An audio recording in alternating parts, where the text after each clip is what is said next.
secara harta mereka sangat pas-pasan, minim gitu, minim.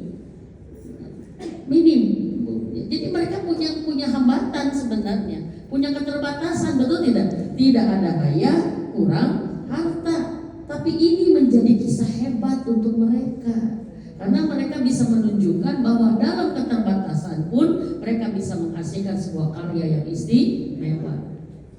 Yang kedua artinya berarti buat apa? Bahwa hari ini tidak ada ayah, kurangnya harta tidak bisa jadi alasan untuk menjadikan anak kita hebat. Saya paham ini. Ya, hari ini fenomena kita yatimnya bukan yatim bukan yatim maknawi, tapi sekarang ya yatim apa sih? Psikologis ya. Bapaknya ada tapi daya gitu kan sekarang begitu. Iya. Maka kalau ada ibu-ibu yang hari ini menjadi single parent, oh saya mah sendiri jadi ibu, suami saya nggak ada meninggal atau suami saya pisah cerai, apa? Anak yang berpisah ibu bapaknya bukan tidak bisa disebut yatim karena bapaknya masih ada, tapi secara psikologis dia yatim kalau bapaknya tidak bertanggung jawab. Ya jangankan yang bercerai, yang masih dalam pernikahan juga banyak ayah yang tidak peduli dengan kondisi anaknya. Tapi ini menjadi satu jawaban ya. Kisah para ulama ini menggambarkan kalau wanita itu sudah kuat, wanita itu sudah hebat, dia tidak bergantung kepada laki-laki untuk menghasilkan generasi terbaik. Itu Bu. Ini pelajaran untuk kita ya, saya mengambilnya ya. Dan yang ketiga, mohon maaf ya, kondisi mereka ya subhanallah yang terbatas secara psikologis, yang secara yang materi, tapi bisa dijawab dengan adanya satu, kesungguhan. Saya melihat hampir semua ibu para ulama itu tidak setengah-setengah ingin mencetak anaknya, totalitas. Ternyata dari totalitas itu saya temukan satu, mereka fokus Bu. Jadi saat mereka mohon maaf, jadi punya anak soleh itu diniatkan dan menjadi komitmen perjuangan gitu. Kalau kita kan sekarang mohon maaf saya bicara ini, kita semua pasti sama pengen anak kita soleh, tapi kita tidak sama apa yang kita akan lakukan agar anak kita soleh. Betul tidak? Ya, hari ini banyak ibu kalau tanya pengen anak soleh, ya iya kita mimin, siapa yang tidak mau soleh? Pastilah pengen anak soleh. Tapi pada saat kita tanya, apa yang sudah kita lakukan demi lahirnya anak soleh dari kita? Tidak sedikit ada yang merasa sudah berjuang ingin menjadi anaknya soleh saat dia memilih sekolah terbaik. Saya kan udah menyekolahkan anak saya sekolah terbaik, mahal pula. Ya kan? Ya kan? Saya udah memberikan fasilitas. Apakah itu cukup? Tidak. Ternyata saya melihat, mohon maaf, kalau tidak saya salah baca, saya analisa, saya simak, rata-rata ibu para ulama itu tidak menggantungkan, tidak menyandarkan tentang kualitas pendidikan anak mereka kepada orang lain, kecuali kepada ulama. Itu beda. Jadi rata-rata fokus diasuh sendiri, diurus sendiri, sehingga pada saat mereka anaknya masih kecil dari mulai 0 sampai sekian tahun,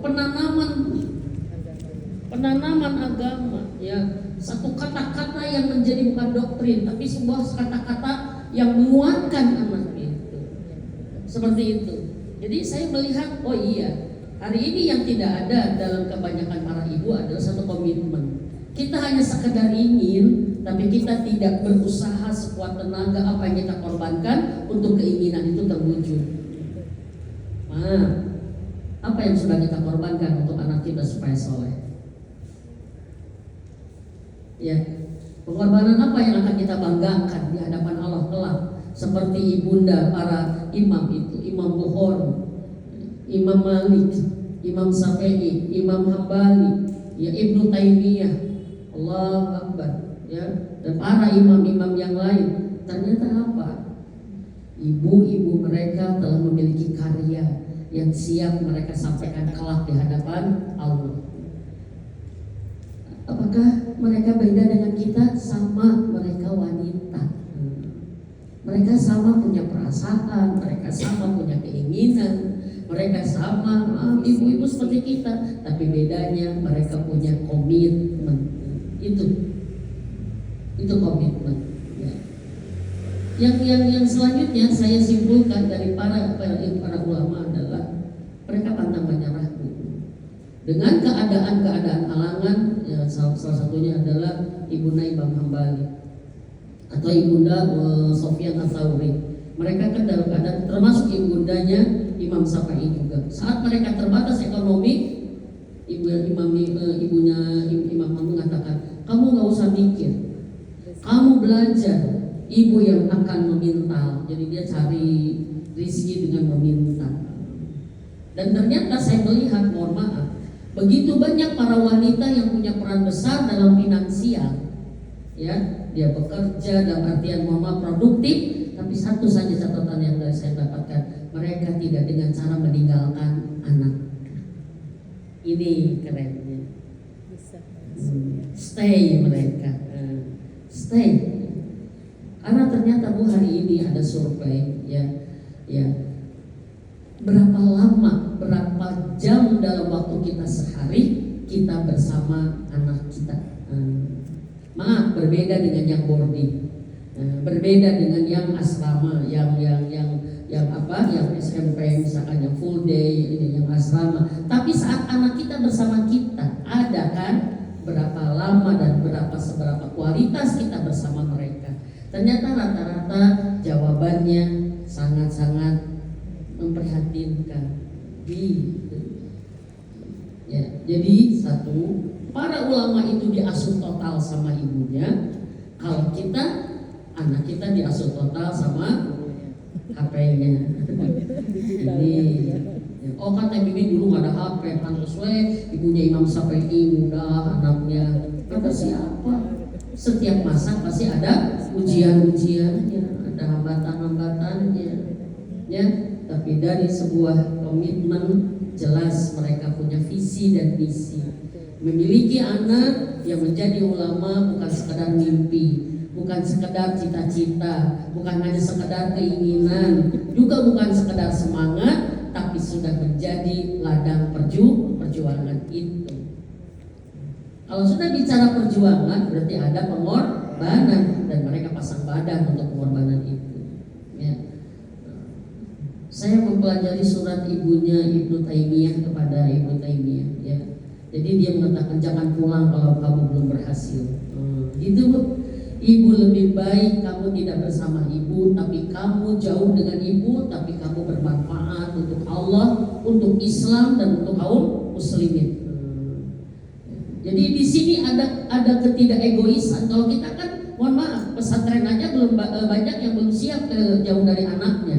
Itu saya rasakan dulu waktu saya masukin anak pesantren pertama kali, ya. Kejar Bu, nangis gitu, ya. Jadi Bu, kayak anaknya mah udah kuat, ibunya yang tak kuat, ya. Akhirnya saya sharing sama teman-teman yang sudah anaknya dipesantrenkan, juga sama guru ngaji, sama ustadz. Kata ustadz bilang begini, gimana niatnya Teh Mimin? Kalau kita mau menjauhkan anak dari kita agar dia dekat dengan Allah, kita sekarang berpisah dengan anak agar berkumpul di surga. Agar anak memberi kesempatan kepada kita untuk belajar, mengejar ketertinggalan kita sebagai ibu saat anak belajar pesantren, kan gitu. Itu adalah, ya kan, jalan para salafus saleh. Rata-rata salafus saleh tidak ngekepan anaknya sampai besar, tidak, tapi diantarkan ke ulama, ya, ke ulama-ulama besar. Bahkan maaf ya, sampai ada yang menjual apa supaya ada bekal untuk belajar itu. Allahu Akbar. Artinya kan, karena jelas kita berpisah untuk sebuah, bukan perpisahan, tapi kita berpisah untuk berkumpulnya abadi di surga nanti. Seperti itu ibu-ibu semua. Akhirnya oh iya, sekarang kan kita banyak yang gak mau berpisah sama anak. Oke, saya katakan memang bagusnya tidak berpisah. Tapi kalau berpisah, kalau dekat malah rusak dengan kita, karena kita terbatas secara pengalaman agama, pemahaman agama, pengamalan agama juga kita terbatas. Anak kita jangan jadi korban kedua seperti kita. Karena rata-rata kan kita terlambat belajar agama, betul tidak? kita terlambat gitu, seperti itu. Maka ternyata mereka punya komitmen, nggak apa-apa terpisah, biarkan. Bahkan ada seorang ibu ulama yang mengatakan, kalau kamu pulang ya tidak membawa kitab, jangan masuk rumah gitu, kasarnya begitu. Harus punya karya kita. Kita makan pulang rumah anak-anak, kalau kita udah sukses bawa mobil untuk pulang teh, ya, ya kan, bawa apa? Kalau itu enggak, jangan masuk rumah kalau sebelum membawa kitab. Berarti kitab tuh asik. Saya maaf, saat saya membaca ini semua yang ada hanya satu aja, istighfar kita tuh. Jauh banget dengan mereka ternyata, ya. Karena apa? Mereka oleh Allah diberikan hadiah anak-anak yang hebat, menjadi ulama hebat karena satu, bekal mereka menjadi ibu adalah takwa. Takwanya, cintanya kepada Allah, cintanya kepada Rasulullah, sehingga dia pengen punya anak yang sama dengan dia, mencintai Allah dan Rasulnya. Dan sebuah bentuk cinta kita kepada Allah dan Rasulnya, kita mencintai agama ini. Dan salah satu bentuk kita mencintai agama ini setelah kita mengamalkan dengan sempurna, kita memberikan anak sebagai dakwah kita, agar kita tidak hanya kita yang merasakan indahnya Islam itu ibu-ibu semua. Jadi takwanya itu sekarang ya, dari ketakwaan itu ya, mereka maaf memunculkan dengan sempurna kepada anaknya. Anaknya bisa menyaksikan bahwa ibu saya bertakwa. Dan ternyata satu cara, satu metode yang membuat salah satu, mohon maaf ya, mereka berhasil memiliki anak-anak yang unggul menjadi ulama dalam zamannya, bahkan sampai sekarang ya. Kalau kita baca tentang Imam Hanafi, subhanallah ya, tidak ada kitab yang paling banyak dipelajari oleh manusia sekarang ini melebihi Riyadhus Shalihin. Coba kebayang, setiap mau membaca kitab didoakan ibu bapaknya, coba oleh bayang bu jariahnya bu. Saya nanti di akhir, kalau saya masuk surga, saya ingin ketemu dengan ibunya Imam Hanafi gitu ya. Oh ini yang saat kita kalau mau belajar Riyadhus Shalihin kan kita mendoakan Imam Hanafinya, didoakan orang tuanya. Coba kebayang, mereka dapat royalti luar biasa dari keulamaan anaknya. Karena mereka niat banget punya anak ulama itu gitu bahasanya. Niat banget. Kalau kita kan kurang niat sih niat ya, kurang banget kita ya, betul tidak? Benar ya. Ya. Ternyata ketakwaan mereka itu menjadi teladan terbesar, sehingga mohon maaf, saya baca hampir semua ulama itu menceritakan tentang ibunya itu detil banget. Aku selalu ingat kata Imam Malik, saat ibuku mendadangiku dengan pakaian terbaik, dengan ini udah mandi, udah gimana, dituntun dibawa ke masjid gitu, agar kita bisa sholat lebih awal. Maaf di sini saya melihat pelajaran, nggak ada suami, tapi ini anaknya laki-laki. Gimana untuk menjadi laki-laki yang hebat? Ibunya mengantarkan sebelum subuh ke masjid agar anaknya terbiasa sholat berjamaah, karena sholat laki-laki itu di masjid. Kata Imam Maliki, dalam keadaan gelap gulita karena belum subuh, tapi dia sudah dimandiin, sudah pakai pakaian terbaik, dituntun dibawa ke masjid agar berjamaah dengan para laki-laki. Itulah pengajaran gender yang paling tepat. Kamu laki-laki, kamu sholatnya nggak bisa di rumah, harus di masjid, harus berjamaah karena kamu calon imam. Gitu. Niat banget nggak bu? Ya kan kita haroream, betul tidak? Iya kan? Udah kamu nggak mau, udahlah nggak usah, nggak apa-apa.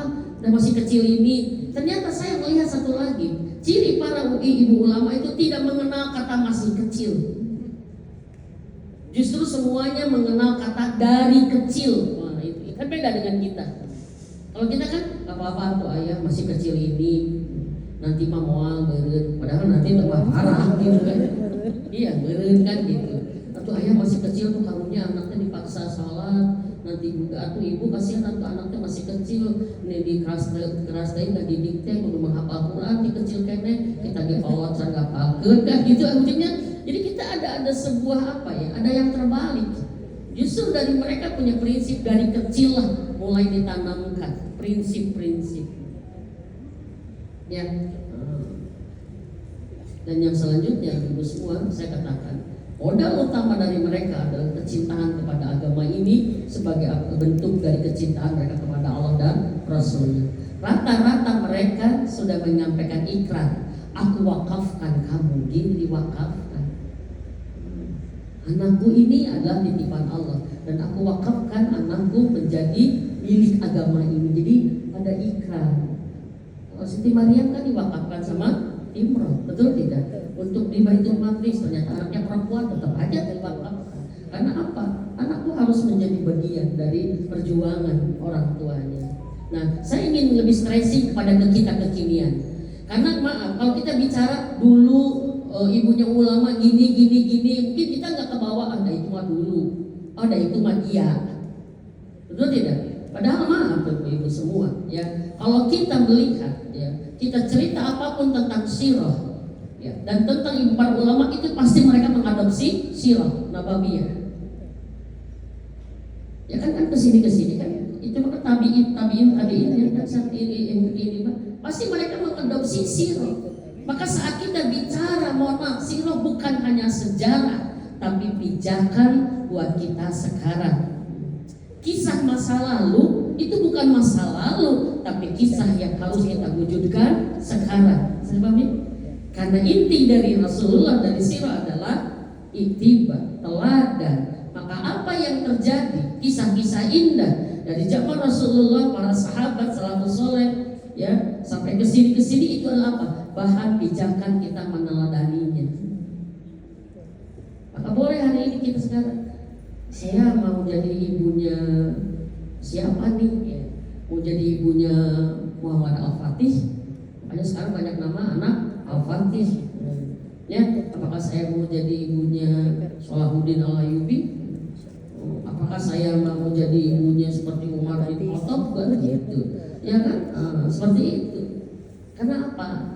Karena ternyata, ya, saya melihat salah satu puncak keberhasilan mereka bukan hanya punya pemahaman tentang agama ini, bukan hanya punya keyakinan yang kuat tentang Allah dan Rasulnya, akidahnya menghujam, tapi mereka sudah mampu menjadi teladan terbaik bagi anaknya. Ini masalahnya. Ini yang menjadi benang merah kita. Saat Rasul ditanya oleh seorang sahabat, ya Rasulullah, apa yang harus kami lakukan? Cara terbaik apa yang harus kami lakukan agar pendidikan kami kepada anak kami berhasil? Cara terbaik dari proses pendidikan itu apa? Rasul menjawab apa? Keteladanan. Apalagi ya Rasul? Keteladanan. Apalagi ya Rasul? Keteladanan. Teladan ternyata ibu. Dan para ibu-ibu ulama itu sudah sukses menjadi teladan bagi anak-anaknya. Sehingga apa? Pada saat anaknya mengingat ibunya, yang diingat adalah apa? Semua kebaikannya. Ini PR buat kita. Kita sudah berapa tahun jadi orang tua? Ya, apakah kita sudah menjadi teladan bagi anak-anak kita? Maaf Bu, kalau kita sudah menjadi teladan bagi anak kita, satu, ya, anak kita mudah melakukan kebaikan karena sudah ada contohnya kita yang setiap hari bersama mereka. Itu, ya. Dan ternyata kenapa saya meneliti, kenapa sih cara metode terbaik keteladanan itu apa? Pendidikan itu keteladanan. Karena dengan keteladanan anak kita tidak bisa nolak konsep kita. Ya. Contoh, maaf Bu, ya. Kalau anak kita bohong, dan kita sudah memberikan contoh tidak pernah bohong, maka kita akan punya izah, kita akan punya bergaining depan anak kita. Kenapa kamu bohong saya? Kenapa? Mama pernah ngajarin bohong ke kamu? Atau kamu pernah nggak lihat mama bohong? Pernah nggak lihat mama bohong? Coba keren ya Bu? Anak kan mengatakan, enggak, mama nggak pernah bohong, aku yang salah. Itu berarti sebuah kekuatan kita punya bergaining di hadapan anak. Tapi jangan coba-coba memakai konsep ini. Kalau kitanya sendiri itu namanya skak nantinya. Kenapa kamu bohong? Ya kan ibu yang ngajarin kemarin bohong, nggak udah itu ibu repot. Dari mana kamu tahu bohong? Dari ibu. Coba kebayang bu. Pernah kamu lihat mama bohong? Sering. Itu tuh. Tapi kalau kita bisa konsisten bahwa kita teladan kepada anak-anak dalam prinsip-prinsip kehidupan, maka ini menjadi kekuatan buat kita. Ada ibu-ibu yang negur anaknya baru menikah udah punya hutang. Ya, kata ibunya bilang, kenapa ibu kan udah mewanti-wanti, tolong mulai pernikahan itu jangan dengan hutang, berat saya. Maka papa dan mama sekuat tenaga tidak pernah membesarkan kalian dari hasil hutang. Itu keren banget tuh ngomong bu. Iya. Ya, kenapa kamu nggak bisa nyontoh papa mama? Padahal kamu lebih muda dari zaman dulu kami, kata begitu.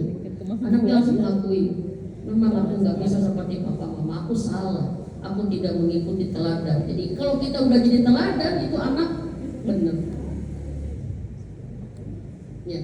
Yang kedua ibu, kalau kita sudah menjadi teladan dan mohon maaf, seandainya anak kita belum meniru keteladanan kita, maka mohon maaf, cara terbaik sudah kita berikan kepada mereka. Dan kita sudah mohon maaf, sudah bisa menjadi saksi dan bukti di hadapan Allah bahwa kita sudah maksimal menjadi ibu. Ya Allah, saya sudah mengingatkannya, saya sudah mengajarinya, saya sudah mencontohkannya, tapi anak saya memilih yang berbeda. Artinya apa ibu? Saat kita sudah sampai kepada tingkat teladan untuk anak kita, kita sudah lepas tanggung jawab. Gitu. Kita menang, mohon maaf saya katakan, yang gagal itu bukan yang tidak berhasil, tapi yang gagal itu yang tidak pernah berusaha, yang gagal menjadi teladan.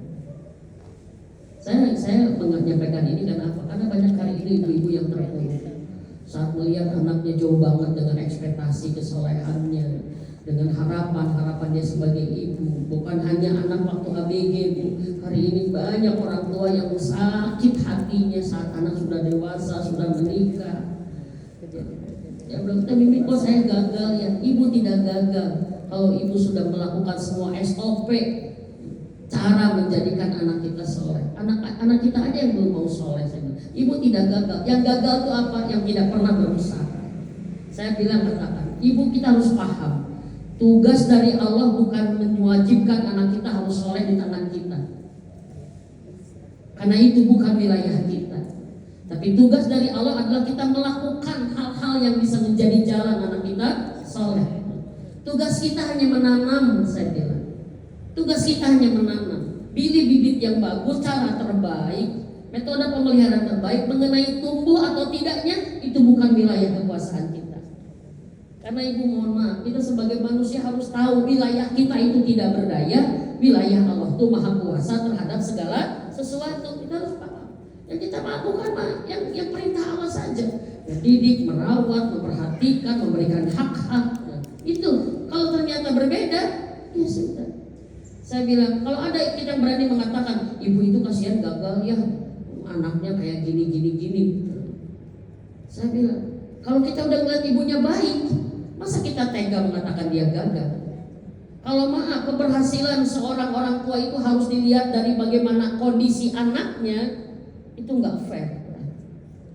Berarti kita mengatakan maaf, Nabi Nuh gagal jadi ayah. Berani mengatakan Nabi Nuh gagal? Enggak, Nabi loh gitu. Berarti apa? Ada batas-batas kekuasaan kita. Tapi yang kita lakukan adalah bagaimana kita berusaha menjadi teladan buat anak kita sampai ke tingkat teladan. Berarti mohon maaf, ini adalah usaha maksimal dari seorang ibu yang ingin menjadikan anaknya baik. Dan kalau kita berhasil bu, menjadi teladan anak-anak kita, maka anak kita akan menjadi royalti pahala yang terus menerus. Iya.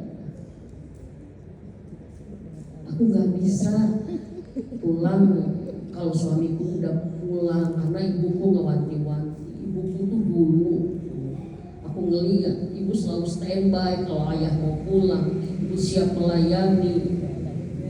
Keren.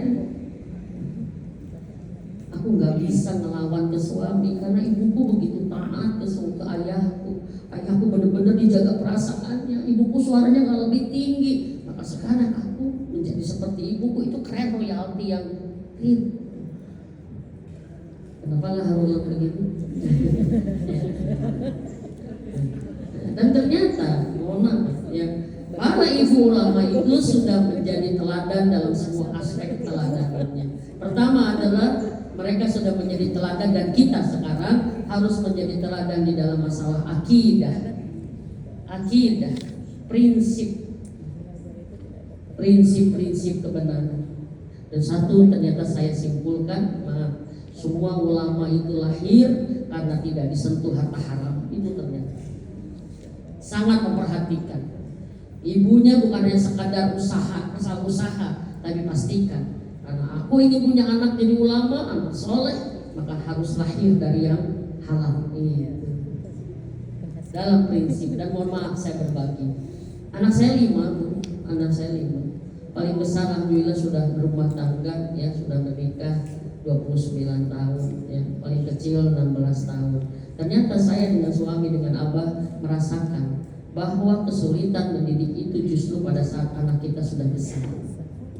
Karena pada saat kita, mohon maaf, mendidik anak besar bukan hanya sekedar menyediakan fasilitas. Kalau dulu kan hanya mikirin pampers, susu, jajan. Tapi sekarang bagaimana menjaga pikirannya tetap lurus, ibadahnya tetap lurus. Itu saya pernah di titik tertentu, ya. Tapi inilah kita mikir, kita harus menjadi ibu, orang tua yang menang dalam masalah prinsip. Kita punya pemahaman tentang riba, tentang apa. Saat anak saya excited, dia terpilih dapat beasiswa, ya, dapat beasiswa untuk sekolah, ya, di negara tertentu, ya, dengan sponsor, ya, perusahaan ini, dan dia langsung juga dijadikan karyawan perusahaan ini. Baik finance lah gitu ya. Saya panggil anak saya, Umi seneng kamu berarti punya satu kapasitas sehingga lulus. Tapi tahu kan, saya ceritain. Dia bilang gini, oh ya, aku ngerti. Ini bukan untuk kita. Mainan yang seperti ini, saya juga akhirnya cerita, ternyata Bu, yang paling asik itu saat kita jadi ustazah buat anak kita, itu paling asik. Serius, saya cerita kenapa ini. Paham? Umi doain ya, biar aku dapat penggantinya. Pasti, saya menanya kepada anak saya, yakinlah bahwa dengan cara jujur, dengan cara benar kita bisa lebih sukses. Tunggu aja. Jangan berpikir kita udah lamaran, udah 50 lamaran, udah apa, tapi saat mendapatkan kesempatan yang salah kita harus punya kekuatan untuk menolak. Bukan ini yang kita cari. Itu ternyata prinsip itu loh. Anak saya perempuan nomor 2 dapat beasiswa, ya, ke Jepang. Tapi saya bilang, Umi nggak bisa ngelepasin kamu karena kamu perempuan. Perempuan harus dengan mahramnya. Ini tanggung jawab Umi Abah. Saya prinsip begitu, mohon maaf kalau berbeda, mohon maaf. Kan setiap orang tua punya prinsip-prinsip. Aja bilang aku sayang, aku bisa S2, aku gimana. Iya, nanti kalau ada suami, oke? Saya bilang, yuk kita cari suami sekarang. Saya bilang gitu. Kenapa? Agar semuanya on track, agar semuanya di atas jalan yang benar. Saya bilang, demi Allah, Umi yakin kalian bisa menemukan, ya, kesuksesan dunia ini untuk jadi jalan ke surga, jangan jadi penghalang justru ke surga. Ternyata maaf ibu-ibu semua, semakin anak besar itu pertarungan batin kita dengan prinsip-prinsip keimanan kita itu main. Dan dari situ kita bisa tahu kelas kita sebagai orang tua gimana. Kalau ada ibu, aku alhamdulillah diterima kerja Bu. Oh gajinya segini, ininya gini, enak Bu, tidak sesuai dengan skill aku. Tapi aku nggak bisa pakai jilbab Bu. Coba. Bukan itu bukan keinginan kamu. Ambil aja, susah lagi carinya. Itu Bu, apa mau ngomong seperti itu? Itu kan dosa dia yang meniru kamu ngaku bukan kamu. Sekarang mah kamu yang penting mah hati aja kamu di jilbab. Ambil, susah lagi.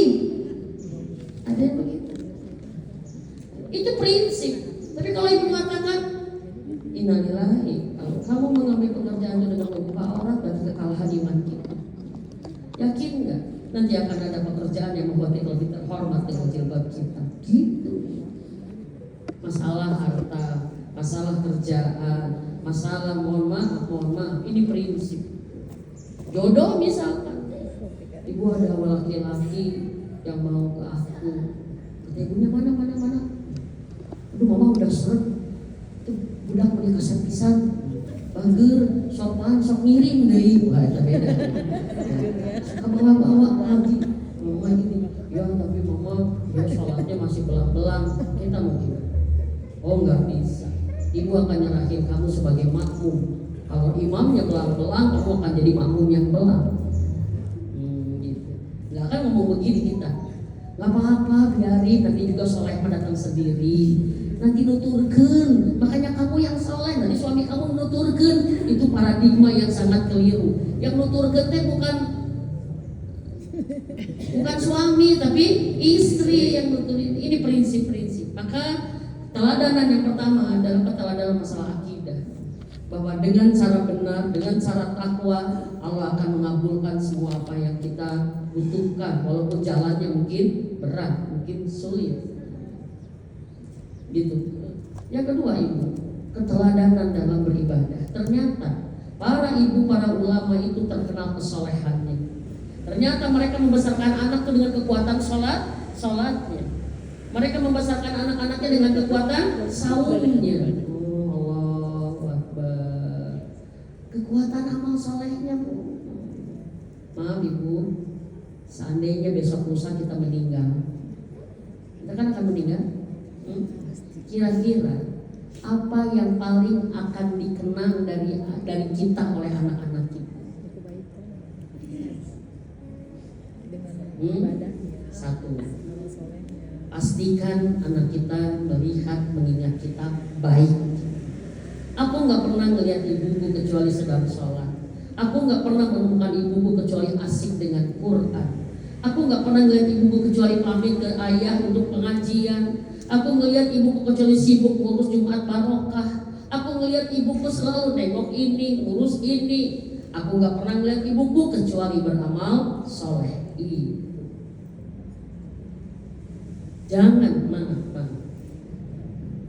Jangan rusak kefitrahan anak kita, merindukan kita sebagai orang soleh dengan anak kita melihat kita salah.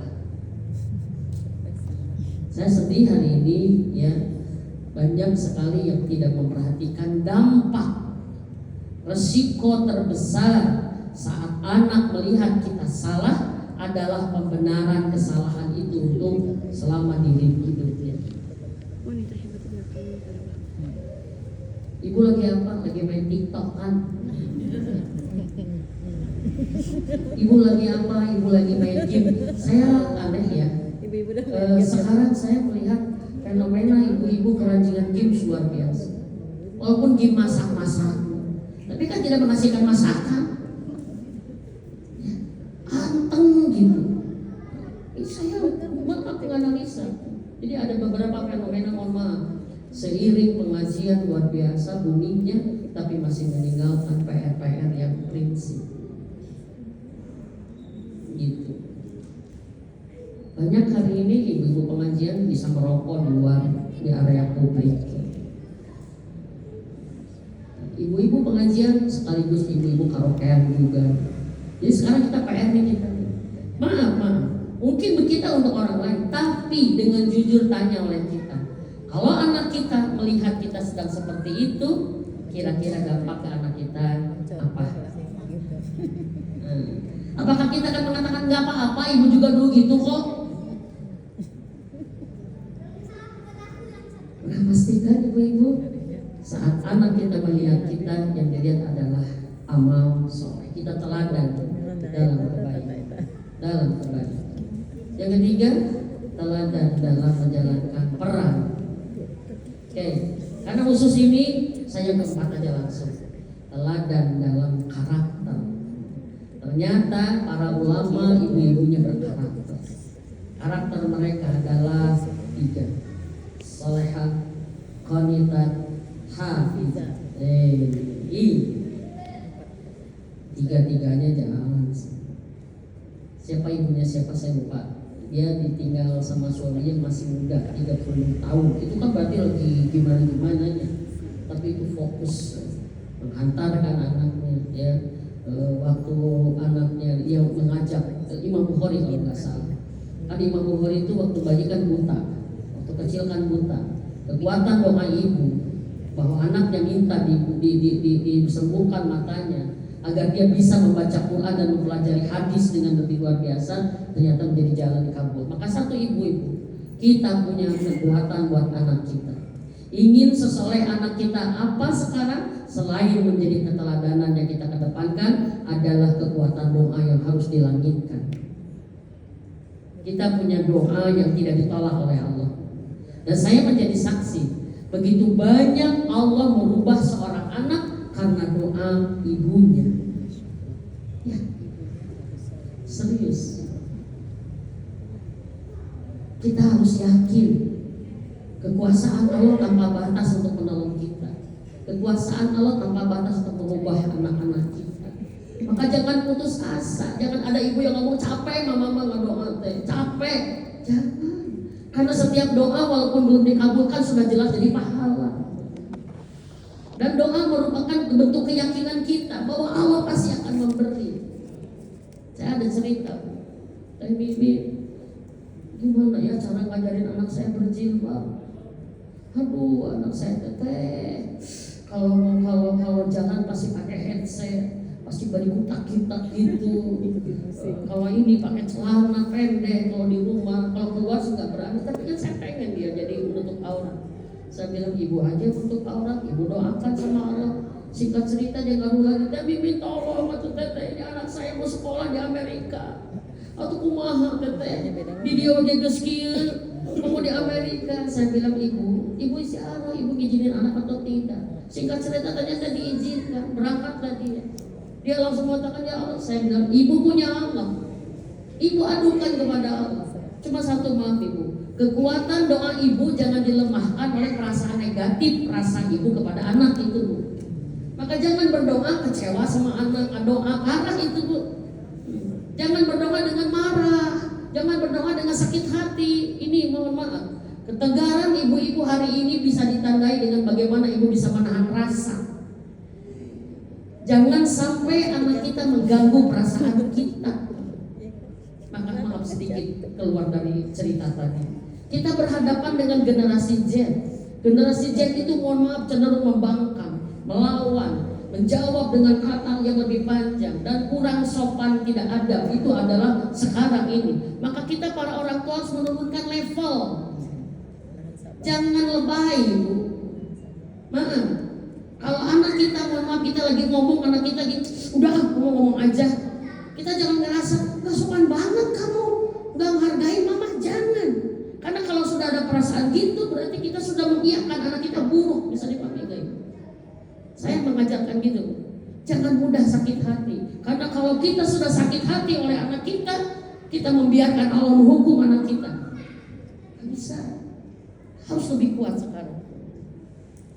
Ya, kamu nyakitin mama sakit sama kamu, udah anak kita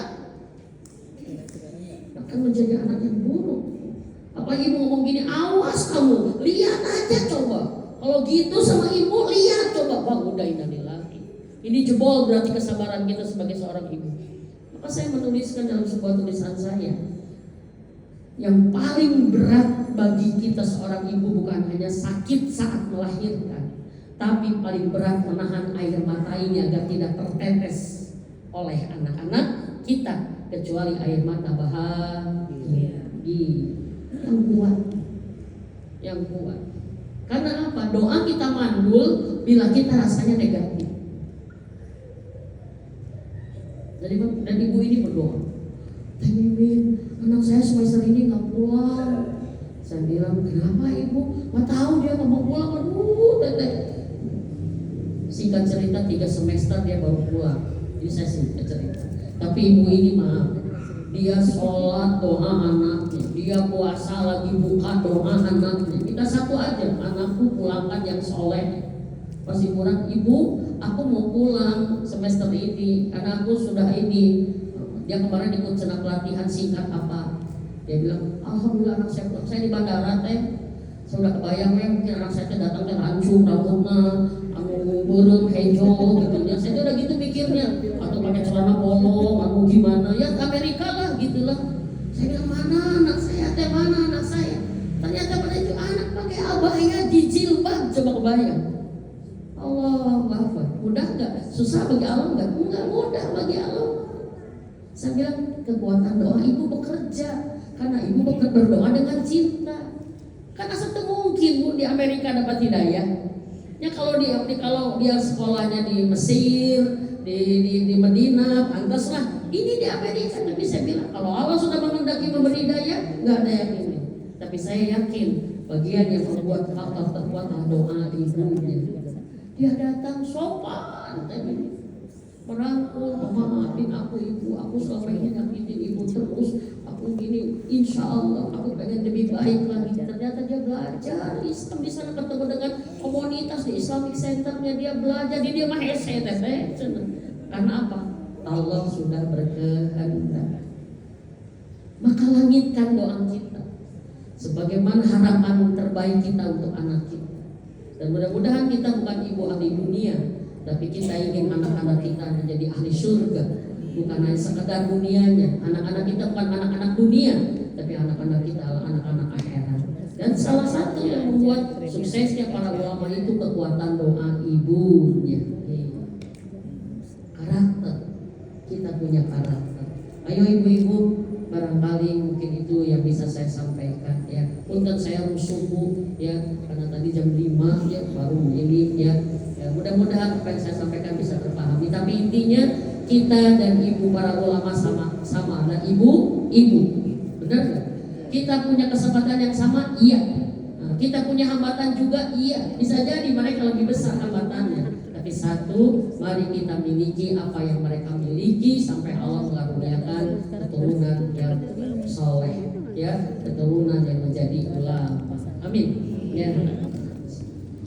Barangkali mungkin itu yang bisa saya sampaikan. Kalau ada yang bertanya, boleh ya kepada saya. Mangga, kita punya waktu sampai jam 17.45 ya, maghrib, enggak ke sore ya. Masih ada waktu untuk bertanya, boleh bisa nanti. Ibu jika ada pertanyaan. Siap ya.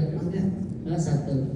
Teh bisa ke abang minta buku saya satu. Saya mau isi operasi ya. Minta tolong saya putar. Mangga sini. Waalaikumsalam warahmatullahi wabarakatuh. Ibu, tadi kan ibu bilang kalau yang kita generasi jadi anaknya harus lebih sabar. Nah, gimana sikap kita kalau kita terlanjur, misalnya terlanjur karena sakit kata emosi gitu, dari keluar kata-kata yang tidak seharusnya keluar, Bu. Gimana caranya supaya jangan sampai anak kita itu jadi dihukum sama Allah gitu atas kata-kata kita. Terima kasih. Siap.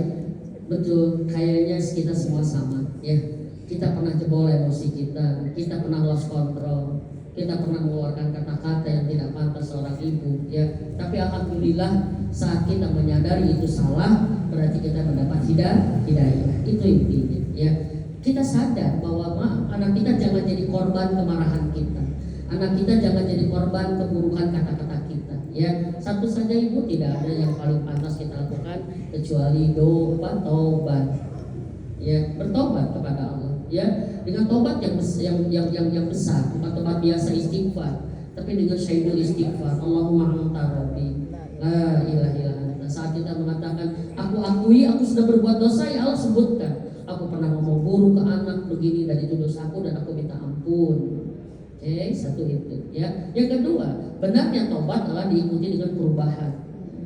Saya menyampaikan kepada ibu-ibu semua, saat kita salah, tunjukin kepada anak kita kalau kita salah, sehingga kita menjadi orang-orang yang sportif, kita fair. Bukan kita menjadi orang tua yang selalu benar, anak yang salah enggak. Tapi kita akui, kita ajak anak kita, kalau memang urusannya dengan satu anak, kita dengan satu anak saja. Ya Bu ya, kita ajak anak kita kepada kondisi yang biasa ya, untuk satu ice breaking hati yang pernah terluka karena pasti dia terluka atau apa, yaitu dimulai dengan pelukan. Pelukan itu sangat efektif menimbulkan hormon-hormon ketenangan, hormon lapang. mama mau ngomong sekarang ke teteh, ke dede, satu aja, maafin mama. Mama pernah begini. Nanti reaksi dari anak, bukan mama yang salah, aku salah, tuh keren tuh berarti ya. Doakan mama gak ngulang lagi. Yuk kita bekerja sama-sama biar yang buruk itu tidak terjadi lagi. Bismillah, kita ke depan seperti apa? Ada proses yang ini. Yang selanjutnya ya, maka saat itu hidayah datang, kita tidak salah, tapi saat juga setan akan datang lagi. Maka kuatir dengan ilmunya, ya, ilmunya. Ada satu mohon maaf, hari ini banyak anak yang rusak di masa dewasa karena dikasarin dari masa kecil. Itu cukup menjadi pelajaran, anak kita nggak boleh serusak itu. Seperti itu. Insya Allah, Bismillah, Allah Maha Pengampun, Allah akan memperbaiki hati anak kita karena kita pun memperbaiki sikapnya kepada kita. Insya Allah. Ya, wallahu a'lam bishawab. Baik. Ada yang bertanya lagi? Oh iya. Ya, siap. Masih ada satu lagi, boleh Ustaz? Ya, enggak, satu lagi ya. Maghribnya di 16.12. Waalaikumsalam warahmatullahi wabarakatuh. Kalau ada amalan khusus nggak buat anak kita, biar anak kita di pesantren biar cepat menghafalnya kitab sama Al-Qur'annya. Ya. Sama di sana kalau kita kadang suka di rumah was-was ya. Ya. Takutnya ada apa-apa, mungkin ada bencana. Siap. Bahwa doa kita sudah diajarkan doa yang paling sempurna ya. Robi habli minas sholihin itu adalah sebuah cakupan dari makna-makna kebaikan. Kalau anak sudah soleh berarti semua makna baik ada di dalamnya. Ya. Nah, kalau kita ingin anak kita mempermudah hafalannya, ya saya pernah punya pengalaman ya. Ternyata benar teh. Doa orang tua itu menghantarkan anak muda. Ya, alhamdulillah putri kami 5 bulan. 5 bulan. Karena ternyata apa maaf, yang paling berat justru ibunya. Saya mengatakan kalau mau punya anak hafizah, ibunya yang harus bertakwa. Karena banyak ibu tergelincir ke neraka gara-gara anaknya hafal Quran karena sombong. Maka maaf, di situ kita membuatkan kenapa saya pengen punya anak menghafal Quran. Maka di situ kita minta kepada Allah mudahkan dia untuk menjadi penghafal Quran yang bertakwa. Saya diajarkan sama guru saya, jangan hanya minta hafiz, tapi menjadi hafiz yang bertakwa. Karena hari ini di Indonesia udah puluhan ribu guru hafiz, tapi ternyata takwanya belum muncul di semua hafiz. Karena satu maaf ini PR buat kita. Anak kita hari ini didorong menghafal tanpa paham apa yang dihafalnya. Padahal menghafal itu adalah proses terakhir kita berinteraksi dengan Al-Quran. Kan kata Ibnu Abbas, tidak ada Al-Quran itu diturunkan kecuali untuk diamalkan. Untuk mengamalkannya kalian harus membacanya. Untuk mengamalkannya kalian harus mengimaninya. Untuk mengimaninya kalian harus mentadaburinya. Untuk mentadaburinya kalian harus membacanya. Sekarang membaca langsung loncat ke hafal. Maka ini menjadi bahan koreksi saya ke teman-teman ke pesantren rumah tahfiz. Kita tidak butuh hanya yang menghafal, tapi yang beriman dan mengamalkannya. Karena akan lebih besar musibah bila maksiat itu dilakukan oleh yang menghafal Quran itu. Ini doanya yang banyak, insya Allah. Kalau saya juga nggak itu kekuatan doa sih, ya minta dipermudah, insya Allah, ya. Dan yang paling penting kita juga belajar, ya. Kita belajar untuk menjadi ibu yang lebih tawadu, untuk siap saat anak kita bisa menghafal Quran. Ada apa di hati kita? Apakah kita akan mohon maaf bangga kepada teman-teman, kepada manusia bahwa kita enggak bukan itu? Kalau kita mah nggak usah secapai itu, ya. Buat din ke Allah minta istiqomah, ya, dijaga ibu. Baik ibu bapak ibu-ibu semua, 47 dari jam 17 saya harus segera pamit, ya, karena ibu mau maghrib.